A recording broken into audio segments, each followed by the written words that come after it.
Afternoon, everybody. Hope you're all well. It's a Saturday. Don't normally do these on a Saturday, but given the circumstances, I thought I'd hop on, have a quick chat.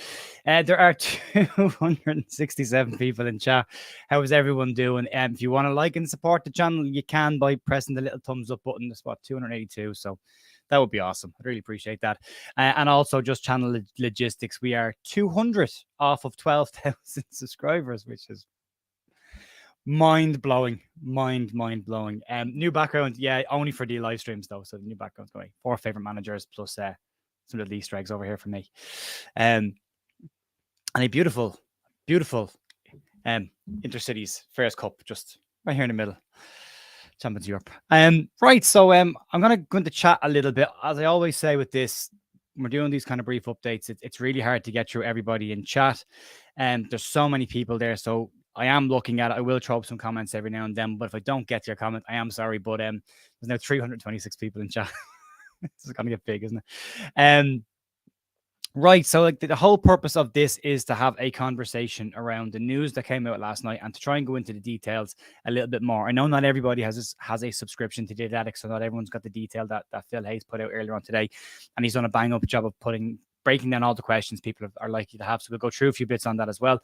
We'll go through the statements from the club as well and what that looks like, its meaning, as well as the timeline on this and what's going to happen. So as I said, I'll throw a couple of comments up just to prove a point. Yeah, new background. Fingers crossed.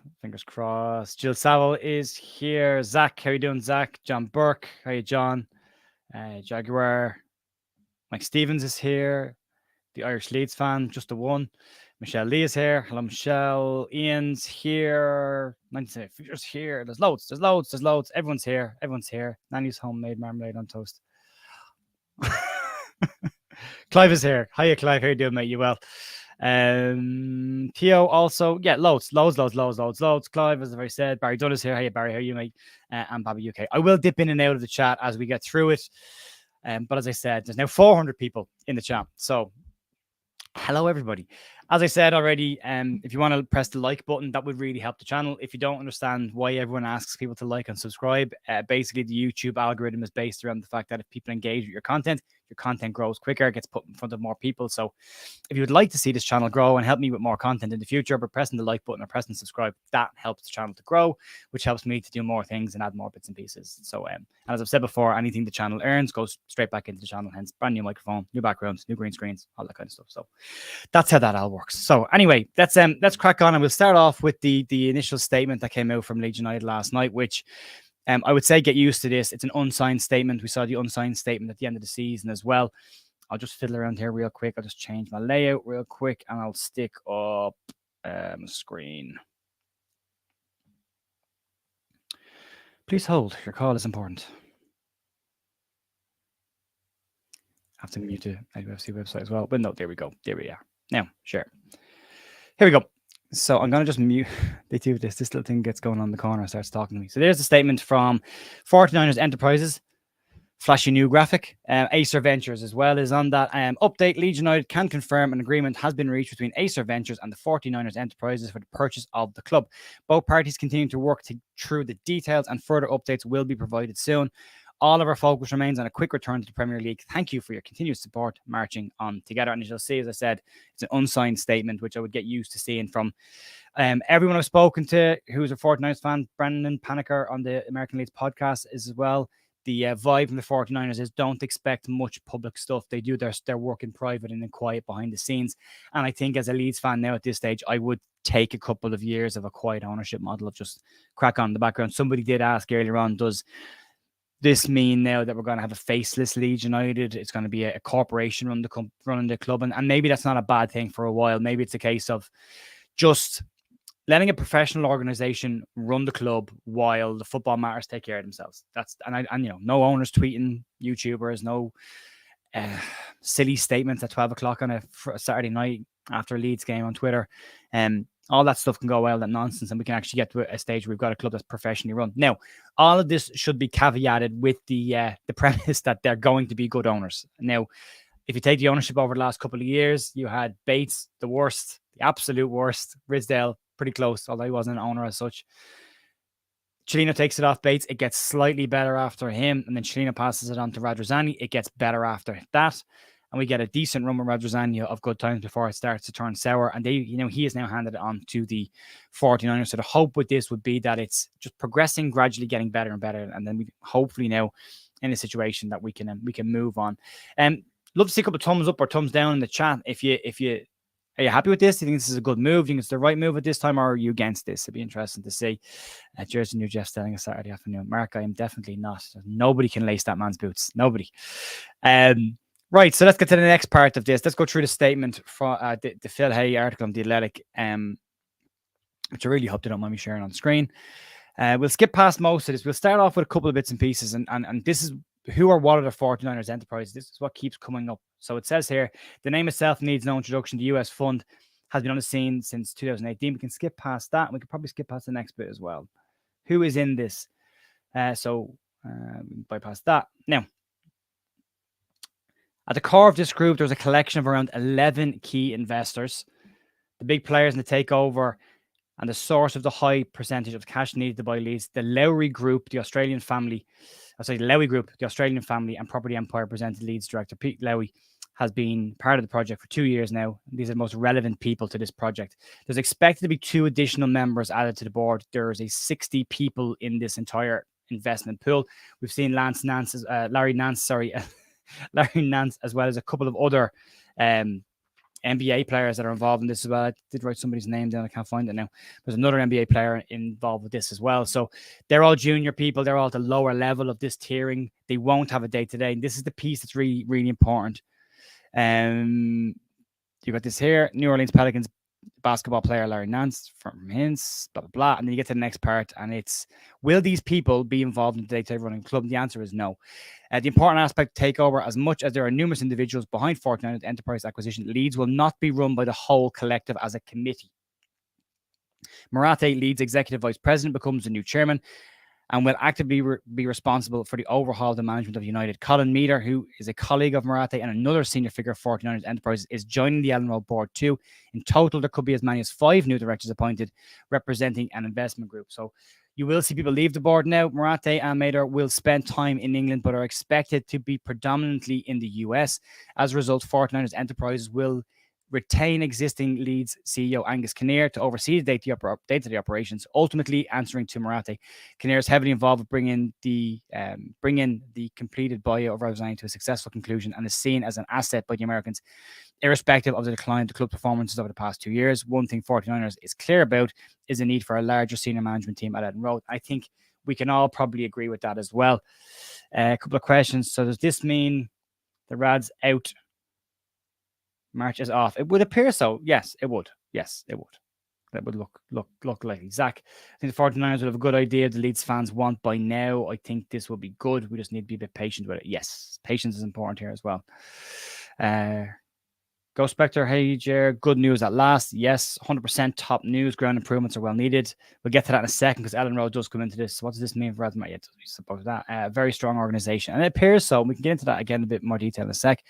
So you go into the next section of this and how much has the 49ers paid for it? Again, it's roughly in around 170 million. The exact figure being called by the US people with knowledge of the deal to remain anonymous to protect relationships is $209 million, which again is probably just slightly less than 170 million. So it's a good deal for them. It's not a great deal for Radrizzani, although comparing what he bought Leeds for, he is making money on this. So that's important. So we'll go past this and we'll get to, is Ellen Road included? There is the magic words. Yes, it is, which is brilliant. So we've gone through all the stuff. We know that's included as well. Move on to the next part of the statement, and it's, will Radrizzani have any further involvement with Leeds? There's your magic words. No, he won't. So this is the end of Andrea Radrizzani at Leeds, and we'll get to him in a little bit. We'll talk about the man there. He is himself. What are the imminent priorities? Well, I think we all know what these are. They're looking at managers. They're also looking at director of football. This stuff has been going on in the background. It's going to be interesting to see. Daniel Farke has been mentioned as a potential candidate. We'll get to managers in a minute as well, because there's been some changes in that today as well. And what it means for the summer budget is more money. More money. It means an initial investment pool as well. So there are some funds coming in straight away. This is the bit that we all need to be careful of and keep an eye on this one. There is no suggestion it will cause any problems. This is the owners and directors test, which the EFL had changed the rules on this week with imminent effect. It says there's no suggestion that this will cause any problems. Marathi and Lewy are already on the board of Leeds, so the EFL is not going to obstruct them. They were on the board the last time we were in the championship, so they've gone through this already. The likes of Meter should come through the test quickly. Only the major members of the investment group, the 11 or so main parties, will have to meet the owners and directors test criteria. That's really good clarification. We weren't sure whether it was 60 or 2 or 5 or what it was. That gives us really good insight.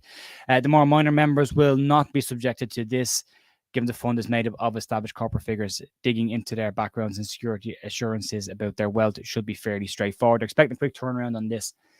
So beyond the here and now, what are the grand plans? Need to say 49ers Enterprises vision will have to be adjusted somewhat. The main thing in this was they had a huge plan if we'd stayed in the Premier League. And that's obviously in the toilet now because of where we are. So it now just becomes a case of what can they do in the championship? The ground development stuff will probably go on hold. I think you can probably see some small development stuff being done in and around the concourses and that to upgrade them a little bit. And then I think after that, you're looking at maybe when you get back to the Premier League to start the work on the ground. Now, what has been said before about Ellen Road is that it would take 3 years in total to update some of the stands, that it's a year of consultation, a year building the upper tier of the new stand over the existing stand, then knocking the stand and putting the second tier in. Take 3 years total. There's no reason why the first year of that can't happen while Leeds are in the championship, get the consultation stuff out of the way, and maybe even start work on the stand. So I am speculating. I don't know. I'm guessing, but we'll have to wait and see. But it's an interesting one as well. I think we'll start seeing some quick fire appointments now as well. Stuff with Daniel Farke, we talked about in the American Leeds podcast a couple of days ago, kind of looked like it was tied in with Stuart Webber, who was the Norwich director of football. It kind of looked like if he was coming to Leeds, then also so would Daniel Farke, given that they'd worked together before. But there has been some changes today. I see somebody saying, I have to go back and find this now because I saw it pop up. Someone in Waco is reporting that Marsh is to come back. Not everything on Waco is accurate. That's just not going to happen. Apparently he's been linked with Monaco at the moment, but I don't know. Don't want Farke. Clive is saying, I'm split on this one. So I've had a couple of conversations with a few people on Twitter today, and really interesting conversation around the facts of the facts that people are sharing related to the manager that they would like. If you look at Daniel Farke one, a lot of people are saying, well, he's had 2 promotions from the championship, therefore we should grab him. But then you're missing the facts where it's a relegation and being sacked before a second relegation with Norwich. been fired, finishing 10th in Bundesliga with Gladbach. The excuse for that's been given is, well, he wasn't backed by either of two.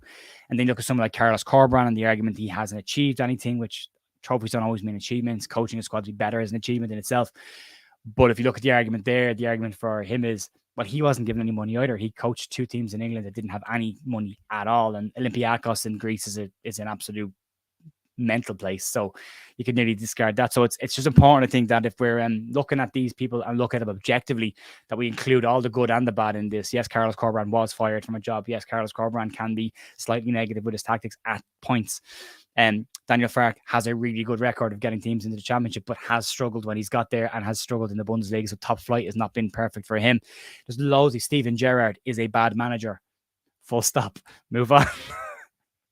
It's Scotland, right? He won trophies in Scotland, but I keep saying that my nan would win Scotland, would win trophies in Scotland. So let's have a quick look at the next bit, which is the odds on the next Leeds United manager, and it's an interesting one. I've been told by so many people today that Brendan Rodgers has ruled himself out of it. There is nothing official that says Brendan Rodgers has ruled himself out of it. He is still fourth favourite at 6-1.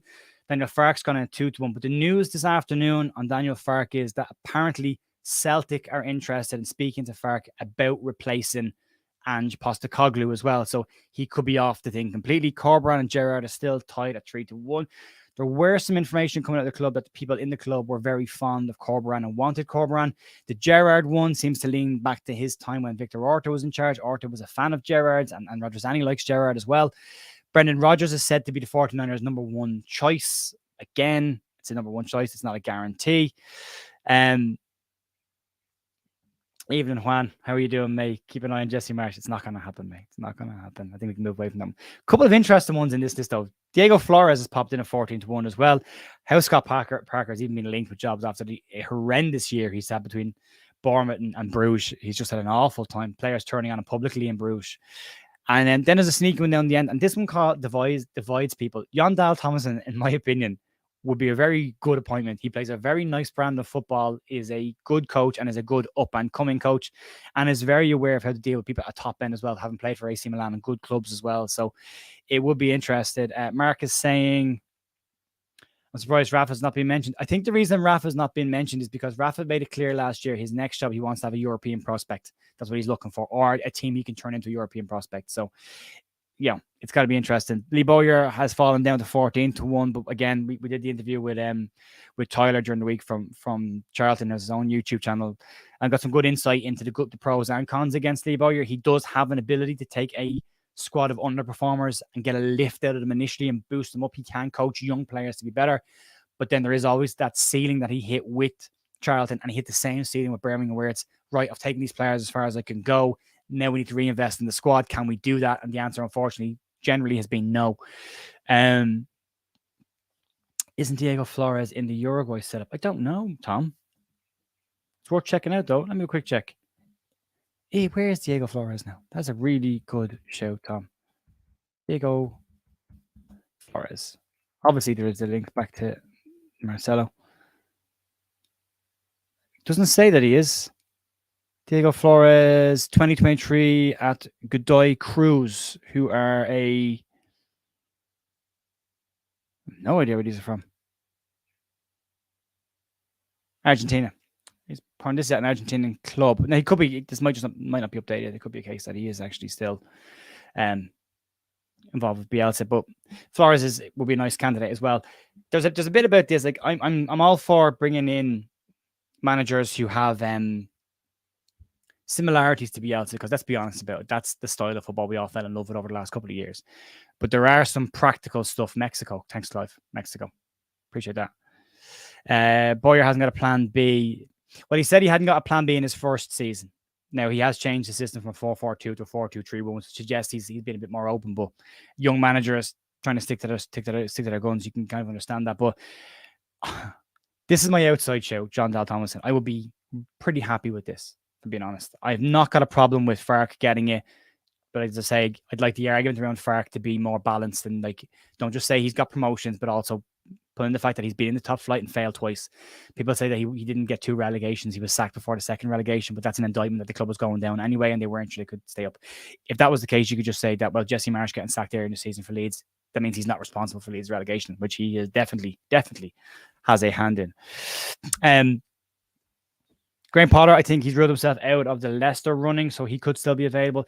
A lot of this could just come down to a few bits. The manager stuff was interesting. Like, we didn't think we'd get Bielsa, but we did. And a lot of that came down to the fact that we were willing to buy into what he wanted to do and give him the funds to do it. Like, he was getting over 3 million a year in the Championship, and that wasn't for him because he pays his staff. That's how it works with him. They work for him and he pays them, or his extended team anyway. I think he brought in like 15 or 16 coaches with him. Leeds are currently have about 3 or 4 coaches. So there's a huge need to add more coaches behind the scenes for Leeds as well in order for this team to push forward. Coming in with 3 or 4 coaches in modern day football is not enough. You can't break up training the right way. You need to have people doing different types of things. It's important to have a massive team behind them as well. Most big teams, look at Pep Guardiola. Look when they won Man City won the title, and all of the staff walked out. I think there was like 50 people there, and that's a big staffing team. But that covers everything from analytics to fitness to nutrition to sports psychologists that are there, all that kind of stuff. So it's huge teams. And Leeds just don't have that and didn't last year, the year before, but did under Bielsa. So I'm okay with the links back to that. Sorry, Rick. Gallardo, yeah, I'd love him, but I just don't think it's possible. But that's the point. Have you been to the Bay Area or San Francisco? I haven't. Levi Stadium and the entertainment value from the fans is amazing. We are lucky. Appreciate your perspective. Brilliant. Appreciate that, Rick. Thank you very much. But this needs to be a smart appointment. This needs to be an unemotional, smart appointment. If we do go down the route of someone like Graham Potter or Gallardo, this would have to, the only reason they come to Leeds if Leeds invest in their style, if Leeds invest in their ethos, if Leeds invest in what they need to do, and the funds are there to give them what they want in order to build it their way. We've had such a weird season of mixed and match styles smashed together, which ultimately left us with an unbalanced squad that got relegated, and that has to be cleaned up next year and has to be done better. So for me, this isn't an emotional thing. So I keep saying to people, yes, I'd like Corberan. That is my hands up. That is my preferred choice. However, it is important for all of these candidates to understand there is good and bad, and let's not ignore the bad to make the good points, and let's not ignore the good to make the bad points. It's important to be balanced on this. But I think this is a huge appointment, and I'm still going to say this: I would not be surprised if there was a candidate announced for this job who isn't on any of these lists, and that happened before Bielsa wasn't happening, and then Bielsa happened. So, Gallardo could be a massive outside shout. Could be. Paul saying it as well. Yeah, could be a huge one. Alfie Gallardo, way too good for the Championship, but so is Bielsa, and that's the point of this. I mean, the FARC conversations have been, yeah, he struggled in the Premier League and the Bundesliga, but he can get you there, and that's fine. That's a completely valid argument. But the logic of that is that you use him to get promoted, and then when you get promoted, you fire him immediately, which no one's going to do. Realistically and logically, no one is going to sack a manager who just won something, right? So then you got to go through do you give him money to spend? He hasn't been successful. No, he hasn't been backed massively in the past. That's important, right? But do you give a manager with, two poor seasons in the Premier League money to spend? Or do you take a step back from this and look at it from a much, much bigger perspective? And you step back from this and you look at it from a perspective of, we bring in someone now and we invest in them now for the Championship, but that this person can bring us to the Premier League and then is the right candidate for the Premier League when we get there. That way you can invest fully in the style. That's why you can put all the money into the ethos and as we've already said, like Bielsa came in with a culture. You can invest in that culture. You can't invest in a culture if it's a 12-month plan. It has to be bigger than that. So it will all depend on which direction they decide to go. Someone say no to Nuno. I wouldn't be against Nuno. I wanted him this year, but I think this year we were all clamoring for anybody who was better than Jesse, or get somebody who was better than Javi, or somebody better than Sam Allardyce. I think we need to reset those and go back to Bielsa was the benchmark. Where can we get in and around that? And it's going to be really tough. Let's be very honest about that. But as I said, if you go down the Graham Potter route or the Gallardo route or the Areola route, you've got to buy in. You've got to put the money in. But that could be the smart move. That would be the smart move. So this keeps popping up. 49 Jers. Thanks, mate. Zidane is a 49ers fan. Is that true, though? Is it? Is he part of this in the background somewhere? I wonder. Yeah, it's as I said, the obvious one is Corberan, but there are downsides to Corberan too. Chatting with a West Brom fan today on Twitter, and he was saying he's done really well with them. They want to keep him, but he does have his weaknesses too. does have his weaknesses too. Get up, you boy. Thanks, Eric. Yeah, you've got to buy into them, so it's going to be interesting. And as I said, I still think there's probably going to be somebody outside of this who's not been mentioned so far. So it's look, it's a new day, it's a new dawn, it's a new era for Leeds United under the full ownership of Fortnite Enterprises. And the next week or two are going to be massive. We've been saying for the last week or so that this week and the last week is going to be huge in terms of getting your ducks in a row and ready for championship. If we let this go another week or two, you're getting very close to when preseason needs to start. And the ideal scenario, and we've been through this before, is any signings Leeds need to make, get them in before the players return for preseason. So they've got a full preseason with this style behind them, whoever the manager is. If we go to the old route under Chino and Bates, where it's, you're 2-3 weeks in the preseason, you still haven't signed any players, it delays the start of the season that you want to have. So it's important to get everyone in early. And the players that aren't going to be here or aren't interested in staying, move them on. Quick as you can, move them on. On that as well, there seems to be a huge, Willie Nyonto's been mentioned with a loan move away. So in the last week, Aronson, Sinistera, Adams, Rocca, and now Nonto have all been mentioned with loan moves away from Leeds. Some of these I'm okay with. I think it's a smart decision to loan out a couple of players. Players that have international competitions, so the American side of it as well. And then players that are maybe competing for place international sides and can't afford to drop out, like Sinistera, maybe like Nonto with Italy as well. But keep them on the books, let them go get their year somewhere else in Europe and then come back next year if Leeds are back in the Premier League. It basically means you don't have to go and buy that level of, or that caliber of player again, which I think is a smart move to do. However, anyone who doesn't want to be here needs to go pretty quickly. Bubba, does Angus stay? He does. He's staying on as CEO, so he's making a lot of the decisions now, but will be signed off. Do you think Allardyce would get director of football? I don't think Sam. 5 weeks ago, I would have been open to it, because 5 weeks ago, I was very much in the camp of, I'm not sure why we have Sam Allardyce as our manager. I'm not sure what the point of this is, but then you think he's got a huge amount of knowledge. He's always had a good eye for a player. Maybe you bring him in as director of football, but I think if Leeds are serious about creating or fixing the issues they had of creating the Leeds United style, which was the Bielsa style, getting back to that and getting back to that kind of ethos and culture, I think it's going to be huge that they get the right director of football. Sam has made it very clear he's not a tippy-tappy football guy. He's named the podcast after it. So the problem with that is going to be that he would bring in a manager of a similar style to him. He's advocating Carl Robinson to get the job. That's a problem for me. What's Dave O'Leary up to at the moment? Not a lot. I'm out of the game for far too long. Who else? There was Angus Gastar. The interesting thing about this is, because I have outspokenly called Angus Kinnear a gaslighter on a couple of times. There's the comment there. Sorry, jumping off topic here real quick. Alfie, he'd appoint Carl Robinson, which he absolutely would. What there are you losing it? Which bit bops the Allardyce for director of football? No, I'm not saying that. No, sorry, Angus. We were talking about Angus. Stay on track. The thing about Angus is, I wonder was a lot of the stuff, and this goes down to that small management pool versus a larger management pool. So 49er Enterprises want a bigger management team in place. The thing about Angus Kinnear is, it is an unusual enough situation to have a CEO writing program notes. It's usually the owner and the manager, or in a lot of clubs, it's the manager and the club captain who do the program notes. They're the two sets. Kinnear was put in a position where he had to write these things. And I think, unfortunately, he maybe tries to be a bit too cute for his own good. That doesn't mean he's not done good work behind the scenes as a CEO. I think he probably has. But I think as a public-facing figure, Leeds probably needs somebody else. But he's going to be the CEO. He's going to be the main person there. And I think initially, anyway, you want to keep as much continuity with this as you can, so that the takeover and ownership stuff is smooth. And it's not a hard stop, massive reset, and a whole new team of people who need to learn, get up to speed. We have an opportunity here with an ownership model now with the 49ers who've been around the club for a couple of years, have seen the good and the bad.